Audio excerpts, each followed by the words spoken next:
Like to be remembered as an innovator. I think it was General MacArthur said, "You're remembered for the rules you break." And I've broken some rules to make this.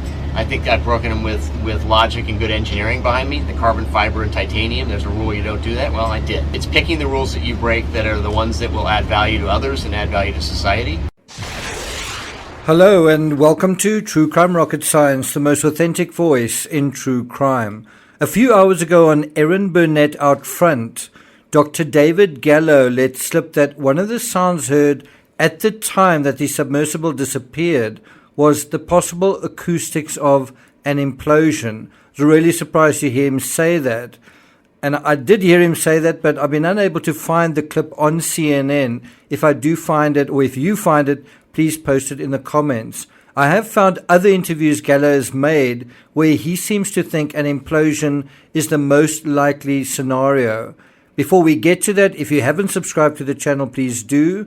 If you're finding my coverage of this incident worthwhile, you can like, share, leave a comment. You can also hit the thanks button, and let's get started. So Dr. David Gallo, who's a senior advisor with the RMS Titanic Incorporated. By the way, he owns the only company that I think is allowed to take things from the Titanic. He shared an analysis in an interview with Sky News where he said, quote, "A catastrophic implosion of the sub itself, which would be horrific. There's no coming back from that." He said, "That is the most likely cause of the sub's disappearance." He said, "I don't know how else you can disappear that quickly." And so for him, this is the most likely scenario. Well, I think an electronic failure, right, or a fire could also cause serious and even protracted communication failure. Bear in mind, electronics never do well with either water or condensation or enriched oxygen. So you could definitely have something like that. You could even have a scenario where a relatively benign short circuit could cause the sub to go dark. So you don't need a disappearing that quickly that has to have absolutely the worst case scenario. Now, in a scenario, let's call it the benign scenario, some experts have suggested that the real issue isn't going to be oxygen supply in terms of sort of long-term survival. It's not oxygen, but the amount of CO2, the amount of carbon dioxide, which can eventually become toxic. I'm not sure how significant a factor that is because the Titan was rigged with a CO2 scrubber.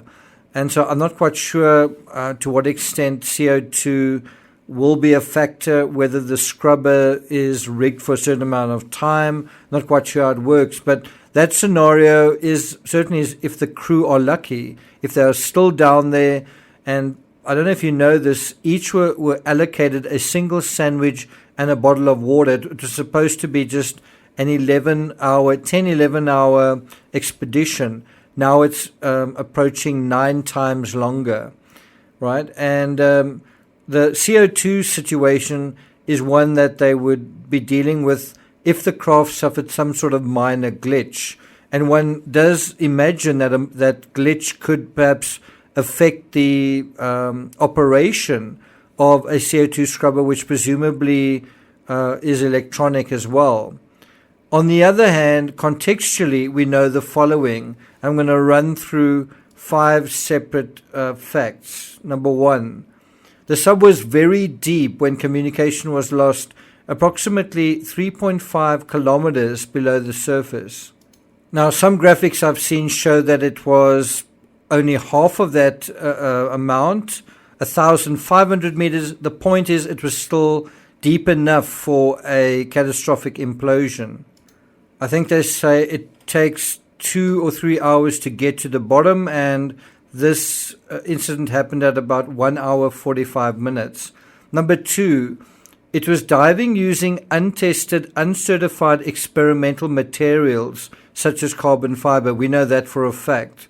Number 3, the hull was actually on the thin side at 5 inches instead of the recommended 7. That is something that the employees, well, 2 of them weren't very happy with, that they understood that it was going to come out, of production a relatively thick hull at 7 inches and it ended up being 2 inches thinner. Number 4, whatever happened had to be serious enough to take the crew offline for going over 90 hours now. And I think that does make sense, that whatever happened has to have been more serious than what has happened in the past. Number 5, if there was a gradual disintegration or a leak or some sort of benign issue, one presumes there would have been a gradual series of warning signs and that this would have been communicated.